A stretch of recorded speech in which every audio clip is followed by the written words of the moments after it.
We will call this Brown County Commission meeting to order. Commissioner Kepley, would you lead us in the pledge, please? I pledge allegiance to the flag of the United States of America and to the republic for which it stands, one nation under God, indivisible, with liberty and justice for all. Good morning. Morning. Morning. First item on the agenda is the adoption of the 2020 budget. Do you have any questions or anything to discuss on that, or?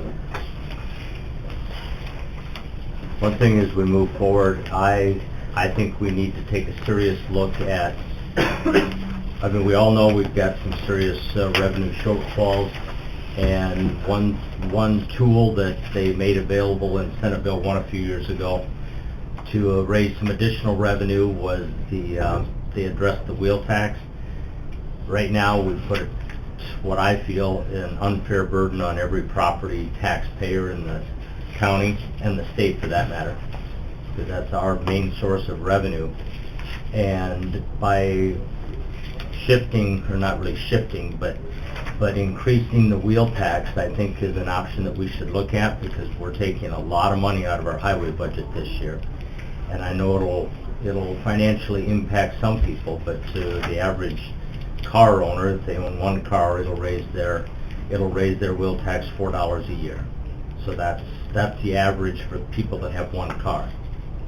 Myself, I've got cars and motorcycles and trailers, and I mean, so it's going to affect everybody a little bit differently, but I think that's one thing we need to seriously consider. I think it wouldn't be an easy sell, but it would be one way of getting some additional revenue for our highway department, put into the road and bridge fund, without putting an additional burden on property taxpayers.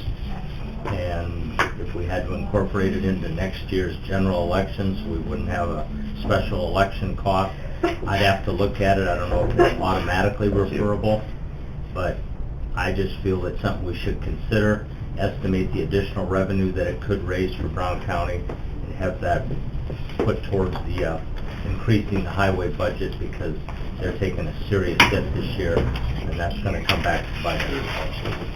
That's my 2 cents worth on the wheel tax. So what's your proposal? Is we would have to max. Right now it's $4 up to 4 wheels is what the law previously allowed. Under Senate Bill 1, you can go up to $5 per wheel with a maximum of $60. So there's two ways you could do it. You could keep it equal amongst everybody and just go from $4 to $5. So everybody's paying $5 per vehicle. Or if you wanted to, you know, kind of punish the ones that have the semis, then you could go on more than 4 tires.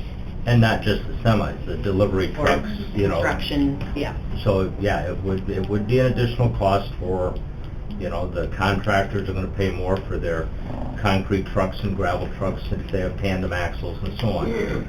But it's a way of getting some additional revenue without putting an additional burden on the property taxpayers again. And it looks like from numbers it would raise about another $100,000, because guesstimated revenue is $400,000 for the current wheel tax. So if we upped it to 5. Right. And I don't have any numbers on what it would raise, because I don't know if anybody has those numbers based. I don't know if the treasurer keeps track of the number of vehicles that are registered in a county that have more than 4 wheels. I mean, I don't know what the estimated increase would be, but I know, you know, if you go from $16 to $60, you know, that's going to be a fairly substantial increase for the highway fund over the course of the year. So I can get it in my head here. I've been away from this long enough, so I don't quite. So when you say $60 maximum, are you saying $60 per vehicle? Correct. Oh my God. But not every vehicle. No, that would be for a semi.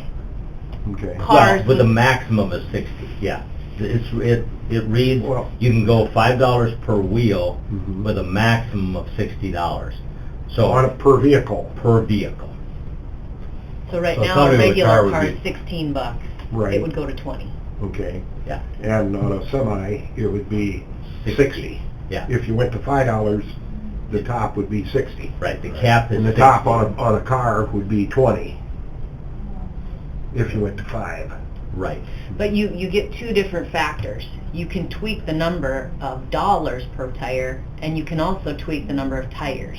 So you don't have to say, you could say it's still $5 and up the number and say it's maxed out at 4 tires, where that would affect everybody the same.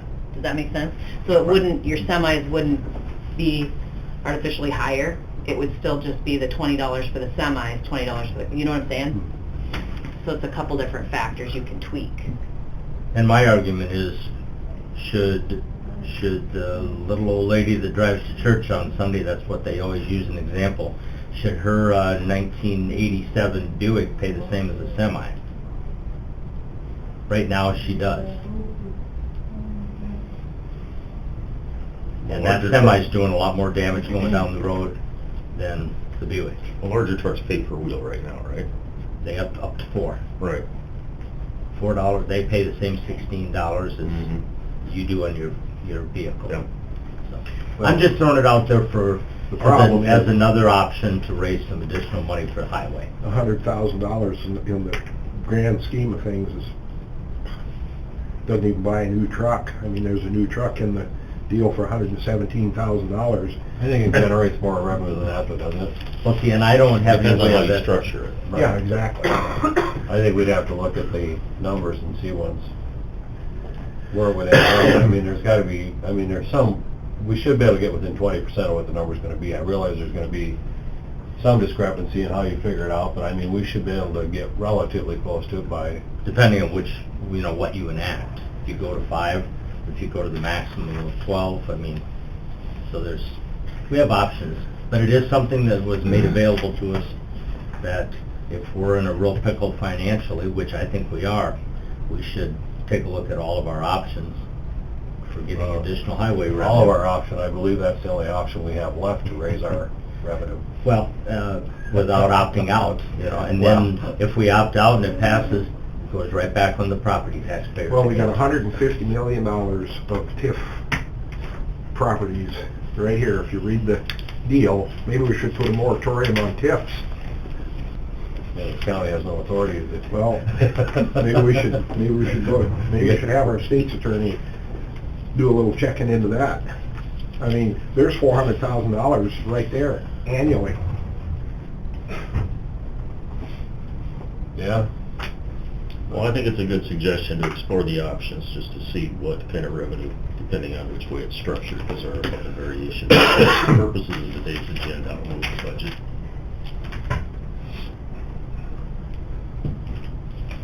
I'll second it. Motion by Lee, second by Sutton to adopt the 2020 budget. All in favor? Aye. Opposed? Motion carries. That'll be a roll call. That's fine. Might as well do the roll call just for official purposes. Piker? Aye. Sutton? Aye. Lee? Aye. Kipley? Aye. Felton? Aye. Thank you. Next item, we have a rezone ordinances, ordinance 145, 146, 147. This is the first reading. Yeah, we have ordinance 145. This is Kurt Piggers, and he's looking to go from agricultural preservation district to mini ag. We have John Grebner, who is also going from agricultural preservation district to residential district. And then we have Jason, I don't know how to spell that, Klutwit, and he is going from agricultural preservation district to mini ag. Do each one of those have to be an individual? I think they do. Yeah. So we could start with 145, the Piggers rezone. I'll Move it. Second. Moved by Sutton, second by Piker to authorize the first reading of ordinance 145. All in favor? Aye. Opposed? Motion carries. We have 146, the Grebner rezone. Move it. Second. Moved by Kipley, second by Piker to authorize the first reading of ordinance 146. All in favor? Aye. Opposed? Motion carries. We have 147, the Klutwit rezone. Move. Second. Moved by Sutton, second by Kipley to authorize the first reading of ordinance 147. 7, all in favor? Aye. Opposed? Motion carries.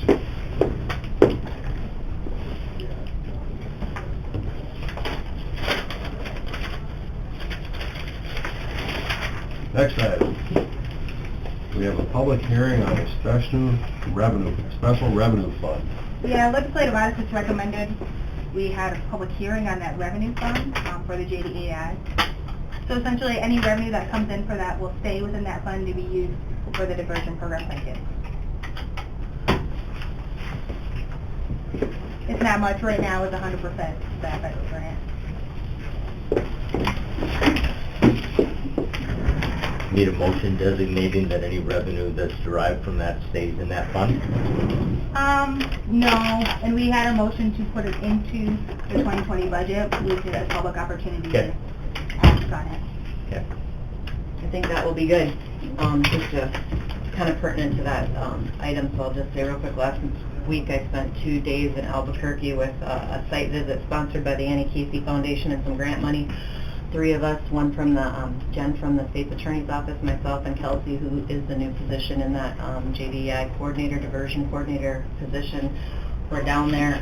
Bernalillo County is where we were at, and it was interesting seeing where their numbers were in the year 2000. They had 2,872 kids that were detained that year, and due to JDEI and some of the things that they've been doing as far as community-based diversion programs, things like that, this year, or the last year, they were down to 374 kids detained. So obviously that's a big community, it's Albuquerque. We're not going to have near that here in Brown County, but I think we're doing some real positive things in that the community steering group that we formed about 2 years ago, which got folks from the county, school district, judge, a lot of folks in the private sector. So I think it was a really good visit, and I think we can do tweak a few things in our own system to make some really great changes for kids in this community too. So Thank you for attending. Okay, 8:55. We have the Millen Building bid opening. I understand we have a couple of bids. Yes, we did get some interest.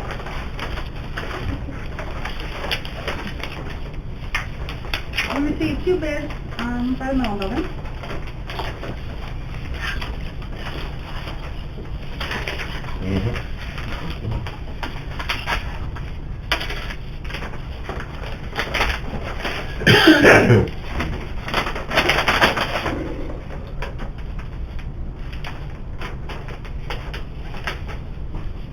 The first bid is from MBC LLC, Mike Salem, and it is for $200,000. And he did include the bid deposit. a third McDonald's.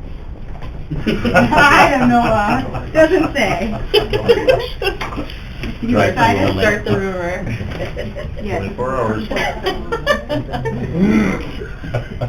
You want me to turn this off now? Okay, and then the second one, Empty segment. You don't want to know how much McDonald's we eat. Is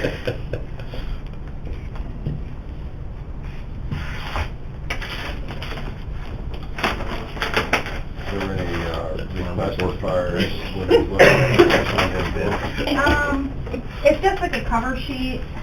he doesn't state a specific date or when he's after it or anything like that? No, it says the- offer to purchase. Per the, we said by November. Okay. Yeah, the offer's got things in it. The second one here is Todd Zenz. He also included his bid deposit, and he is $177,777. What was it? $177,777. 177,777. 7 must be his lucky number. Not today. Well, that are our 2 bids. I would entertain a motion to accept the high bid to sell the Millen Building. I would move that. Second. Question, what was the building appraised at? What, 248, 248? and the cash value, we said would be like 198. seems Well- there's a lot of buildings for sale and a lot of rental properties right now. I think we're lucky. I'm happy with that, those proposals. We have a motion from Sutton, a second by Kipley to accept the offer of, I didn't get the, $200,000. There's nothing of question in there. We don't need to defer it for anything. It was pretty good with, That would be up to you guys, but, pretty cut and dry. yeah. Still waiting on Dick Fishback's contractor to do the closing, but I'll pressure him more now that Now that we have a now bid. that we have a bid. All in favor? Aye. Opposed? Motion carries.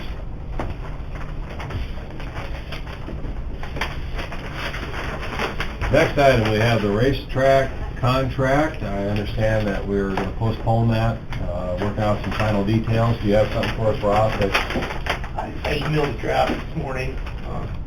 We gotta talk about the insurance coverage, if you wanna do that executive or not. Should save that for legal when we, did Yeah. somebody say we needed personnel later? Yeah, I Yeah, believe there's going to be exec for personnel, so we'll do that for contracts then? Yep. Okay. and the new promoters are okay with, us backing it up for at least another week until everybody has a Okay. chance to review the contract.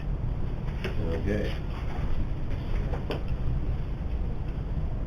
Guess we got a few minutes before we're at 9:05. Kathy, you want to just do a couple of yours? If you got- Yeah, we have minutes from September 10th. Move. Second. Oh, sorry. Moved by Sutton, second by Feldheim to approve the general minute meetings from September 10th. All in favor? Aye. Opposed? Motion carries. Claims and payroll. Move. Second. Moved by Piker, second by Sutton to approve the claims and payroll. All in favor? Aye. Opposed? Motion carries. HR report. Second.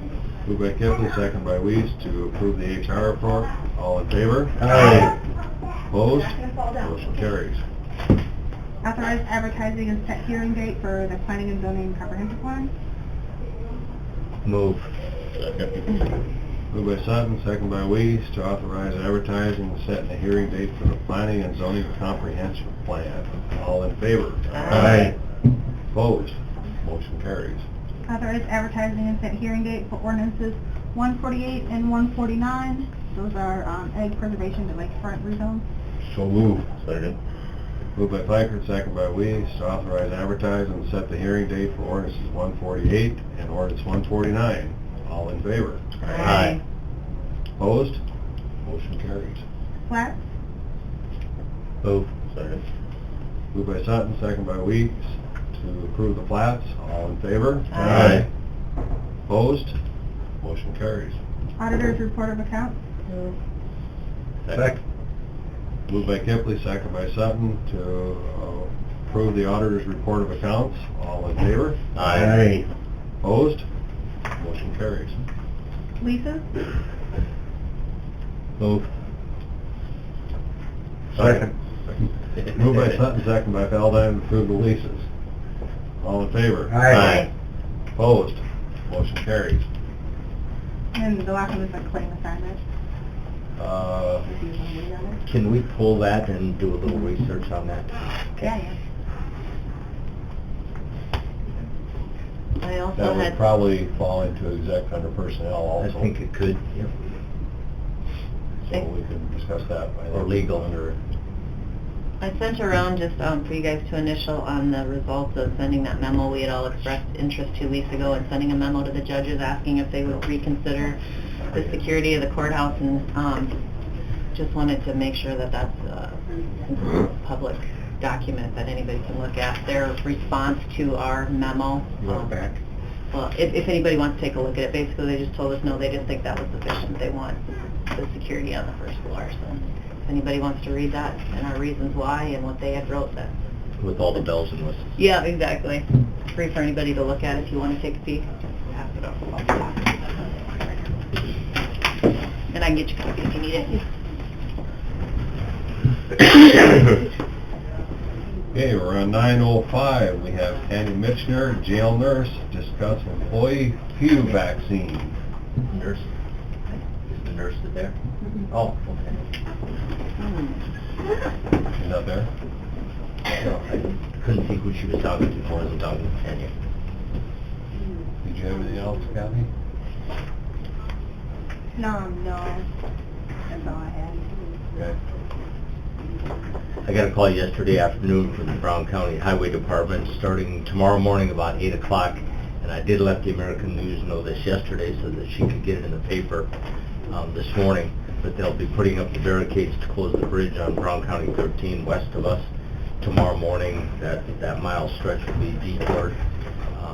Everybody will still have access to their places, but it will be closed through traffic for approximately 6 to 8 weeks, depending on the weather, to replace the bridge.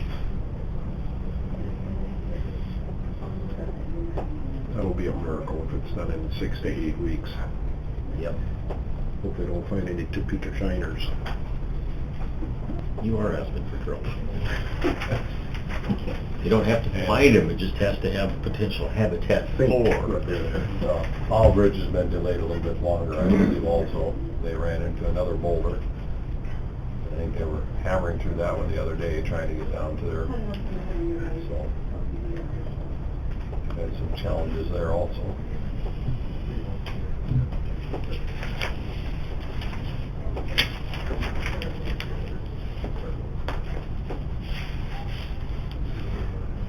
Jenny, I sent Mark a note that she's still coming. I don't know if you want to move again. yeah, I got about 2 minutes yet. I don't know before we...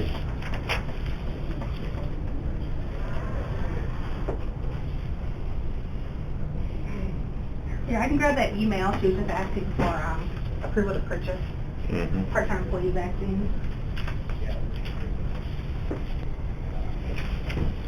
Season's coming.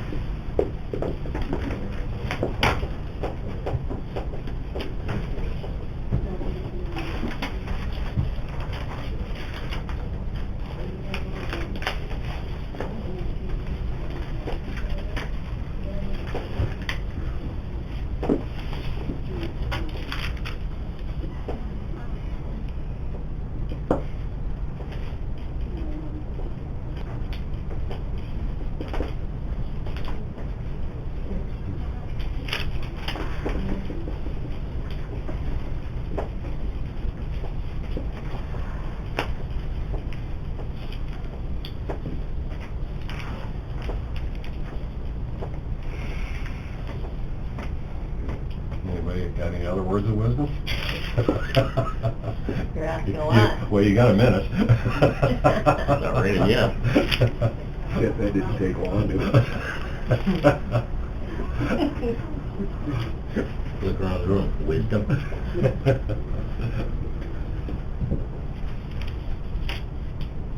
Oh, this Saturday is the Fall Festival at the Granary. Yeah, I see that. They're doing free trolley rides out there, so anybody who wants to check out the Granary, they do a really nice job of that. Been through in the past, but good opportunity to check out the facility in case it doesn't open next spring. That might be your last opportunity. Exactly. I think they'll hopefully get the word out. They might have a big crowd out there. Yeah. So, is this something you can do for... I would think so. I have the letter here from Tanya, and what she's asking for is the county buys flu vaccines for part-time employees who maybe don't have it under their own health insurance. As our health insurance covers the flu vaccine, the employees can go to any clinic or pharmacy in our network and get the vaccine for free. And there's no charge to the county for it? Well, no, your insurance would pick up for full-time employees on our insurance, but for the part-time employees, she's asking that we issue it to them on the county side. So what is it? Approximately how many is she gonna purchase? That, I don't know. Yeah.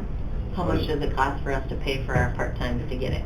Yeah, I don't know that. Okay. I was hoping she had those numbers. but- In the past, we always purchased it for everybody, but found out it was cheaper to run it through our insurance and just go to our pharmacy and get the shot. I think we started that last year. Lot Yep. less effort, too. Exactly. Yeah. I would make a motion to approve the purchase for the flu vaccine for part-time. Second.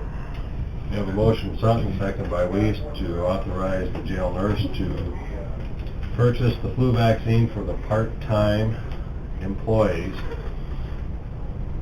All in favor? Aye. Opposed? Motion carries. Gary, you're up.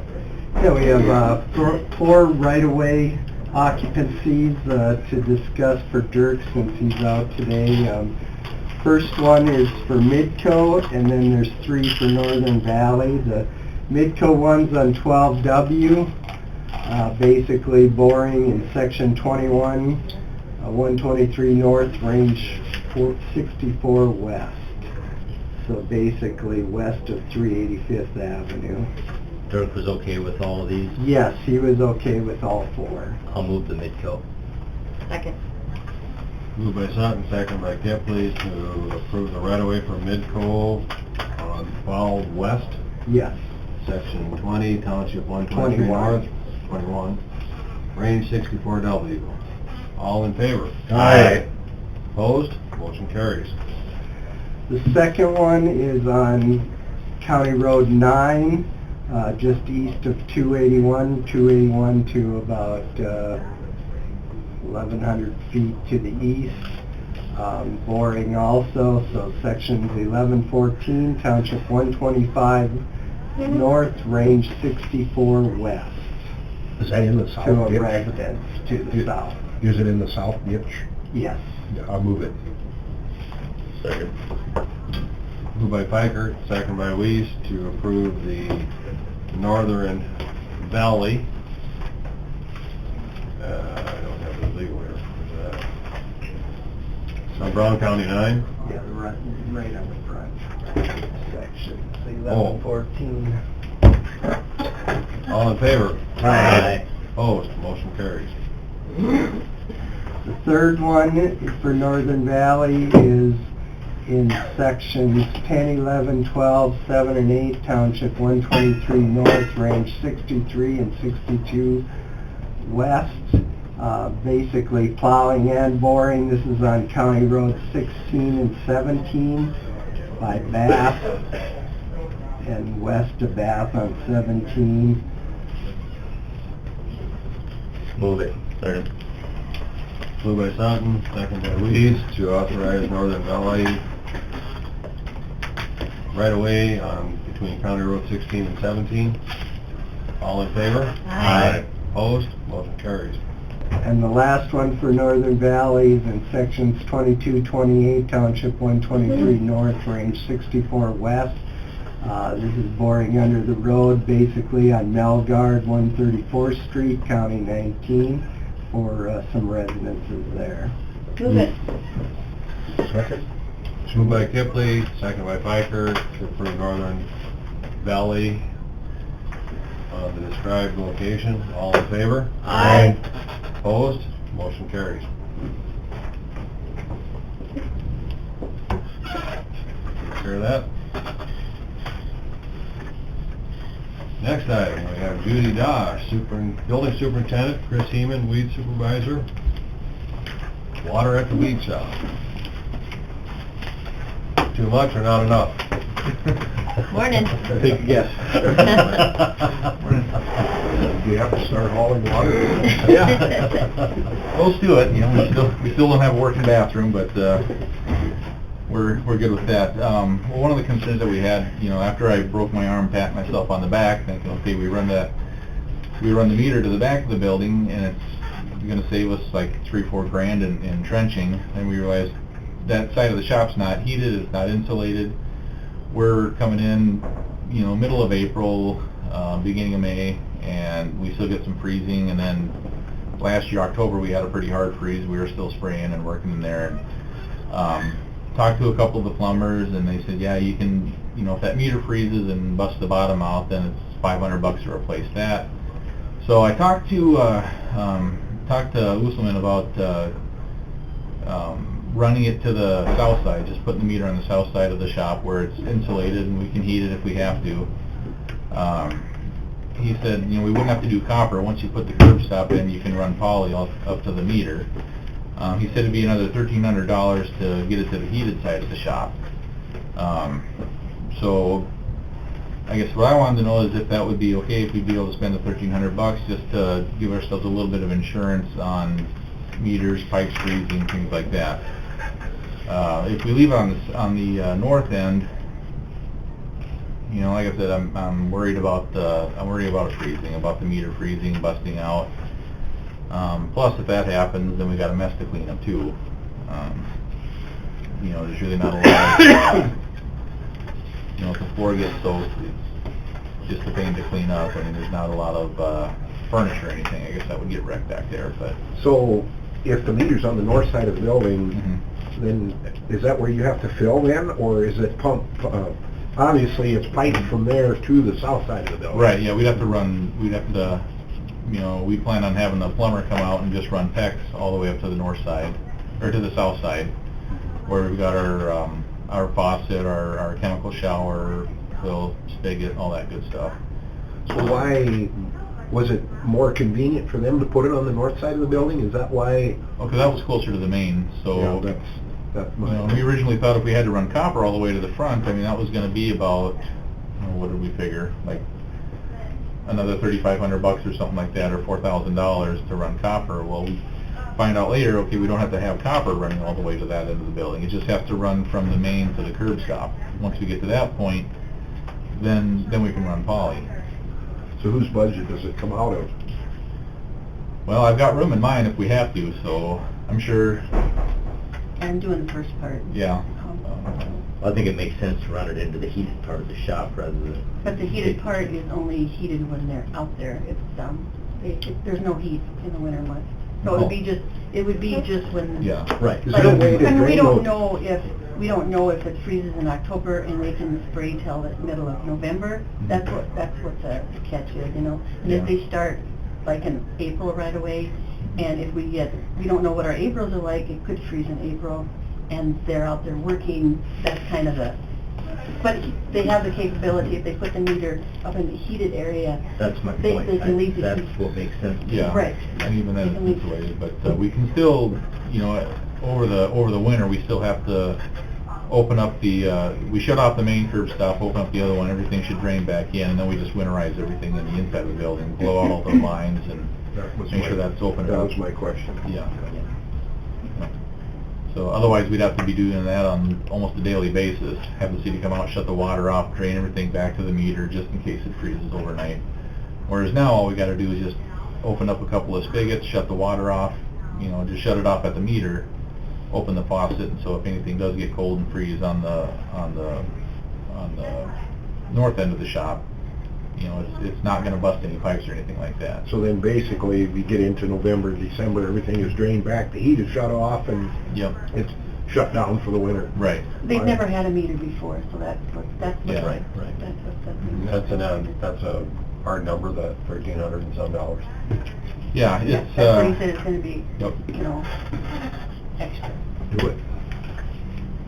Do we need a motion or just to authorize it? Did we take a quote on the original? We have the quote on the original of what So we were this would going to almost do be up like a to change this, order to and that this, quote.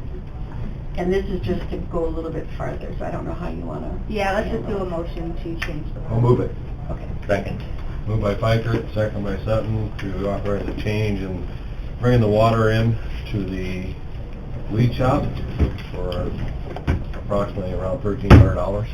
Yep. All in favor? Aye. Opposed? Motion carries. All right. Thanks, guys. Thank you. Thank you. Thanks. Was your arms better?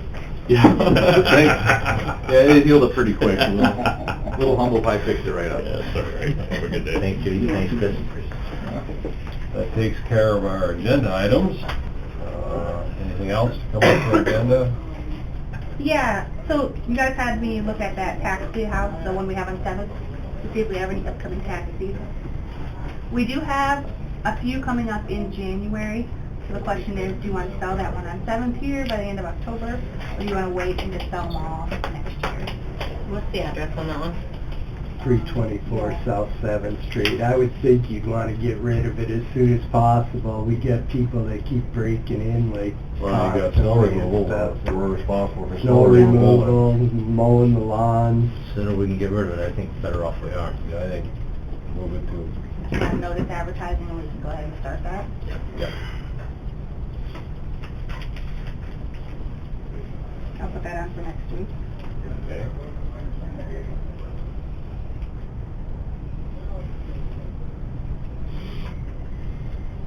Anything else, Kathy? Oh, that's all right. Mary? I think we're good. I would entertain a motion to go into exec for contracts and personnel. Move it.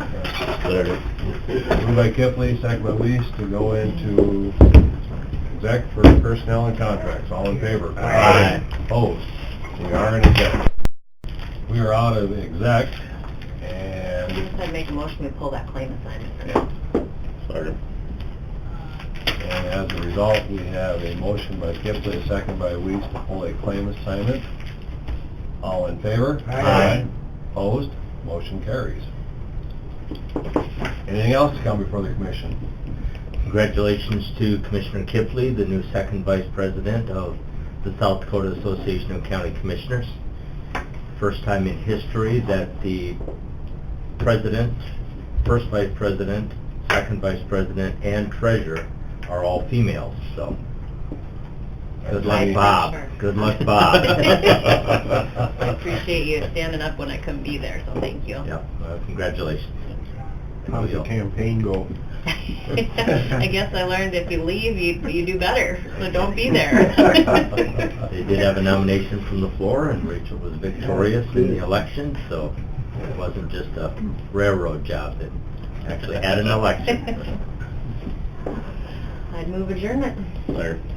Moved by Kipling, second by Weiss, to adjourn. All in favor? Aye. Opposed?